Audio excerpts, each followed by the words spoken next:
AP రాజకీయాల్లో కీలక నియోజకవర్గాల్లో ఏలూరు ముఖ్యమైనది.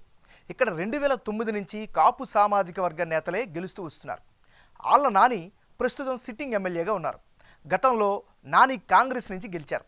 2014లో బడేటి కోట రామారావు ఏలూరు ఎమ్మెల్యేగా గెలిచారు. ఇప్పుడు కూడా ఏలూరు రాజకీయాలు చాలా వరకు మారిపోయాయి.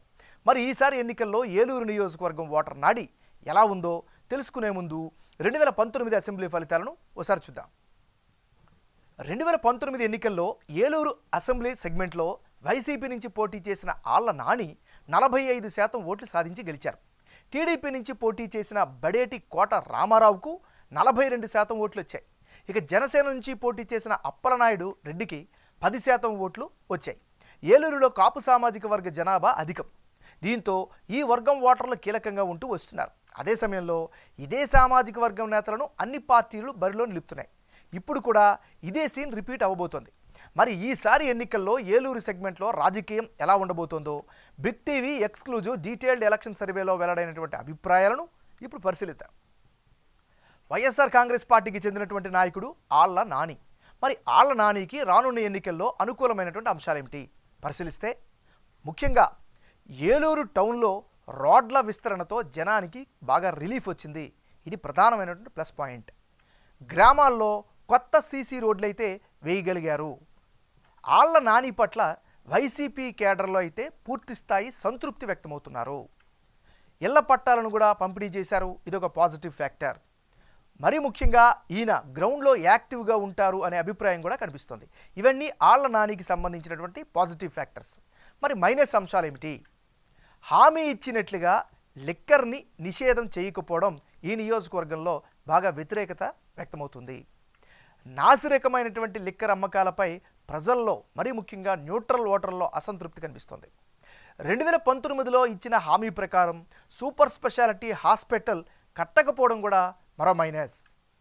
అండర్ గ్రౌండ్ డ్రైనేజీ సిస్టమ్ తీసుకురాలేకపోయారు అనే అపవాదు కూడా వినిపిస్తుంది.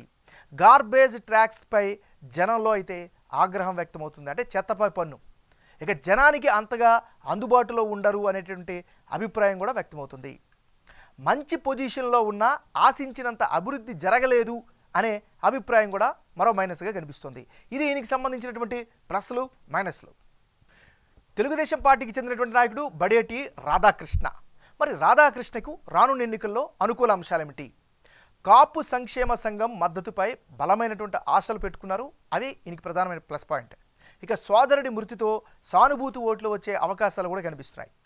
ఇంటింటికి ఈయనైతే ప్రచారం చాలా బలంగా చేస్తున్నారు. ఇది కూడా కలిసి వచ్చే అంశం. మరీ ముఖ్యంగా పార్టీ రిలేటెడ్గా చూస్తే కేడర్తో కలిసి సంకల్పయాత్ర చేశారు. దాని పట్ల కేడర్లో పాజిటివ్ ఫ్యాక్టర్ కనిపిస్తోంది. ఇది బడేటి రాధాకృష్ణకు ఉండేటటువంటి అనుకూల ఫ్యాక్టర్స్.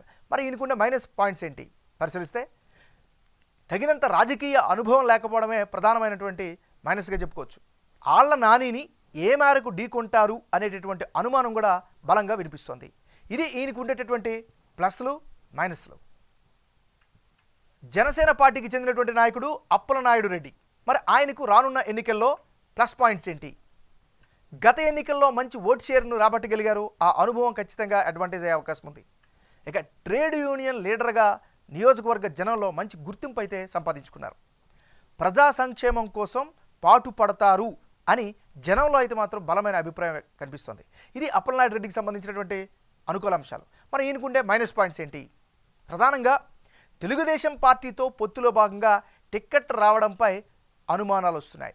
ఇది ఈయనకుండేటువంటి ప్రధానమైనటువంటి మైనస్. ఇది ఈయనకి సంబంధించిన ప్లస్లు మైనస్లు. రానున్న ఎన్నికల్లో ఏలూరు నియోజకవర్గంలో ఎవరెవరు బరిలో ఉంటే ఫలితాలు ఏ విధంగా వచ్చే అవకాశం ఉందో పరిశీలిద్దాం. ముందుగా ఆళ్ల నాని, బడేటి రాధాకృష్ణ వీళ్ళిద్దరు గనక ఇప్పటికిప్పుడు ఏలూరు అసెంబ్లీకి ఎన్నికలు జరిగితే టీడీపీ అభ్యర్థి బడేటి రాధాకృష్ణ గెలిచే అవకాశాలు ఎక్కువగా ఉన్నట్లు బిగ్ టీవీ సర్వేలో వెల్లడైంది. టీడీపీ జనసేన ఉమ్మడి అభ్యర్థిగా రాధాకృష్ణ కనుక బరిలోకి దిగితే ఆయనకి 51% ఓట్లు, అలాగే వైసీపీ అభ్యర్థి ఆళ్ల నానికి 42% ఓట్లు, ఇతరులకు 7% ఓట్లు వస్తాయని సర్వేలో తేలింది. ఏలూరులో కాపు సామాజిక వర్గ ఓట్లు ఎక్కువగా ఉండడం, టీడీపీ జనసేన పొత్తు ఎఫెక్ట్తో ఆ ఓట్లన్నీ రాధాకృష్ణ వైపు మళ్ళీ అవకాశాలు కనిపిస్తున్నాయి. అదే సమయంలో టీడీపీ జనసేన నుంచి రేసులో ఉన్న ఇద్దరు నేతలు కూడా క్లీన్ ఇమేజ్తో ఉండడం మరో కలిసి వచ్చే అంశం. అప్పలనాయుడికి టికెట్ రాకపోతే టీడీపీ అభ్యర్థి రాధాకృష్ణకి సపోర్ట్ చేస్తానని ప్రకటించడం కూడా కూటమికి విజయానికి మరింత ప్లస్ అయ్యే ఛాన్సెస్ కనిపిస్తున్నాయి. మరోవైపు జగన్ ప్రభుత్వం కనిపిస్తున్న సహజ వ్యతిరేకత కూడా ఈ కూటమికి ఏలూరులో సానుకూలంగా మారింది.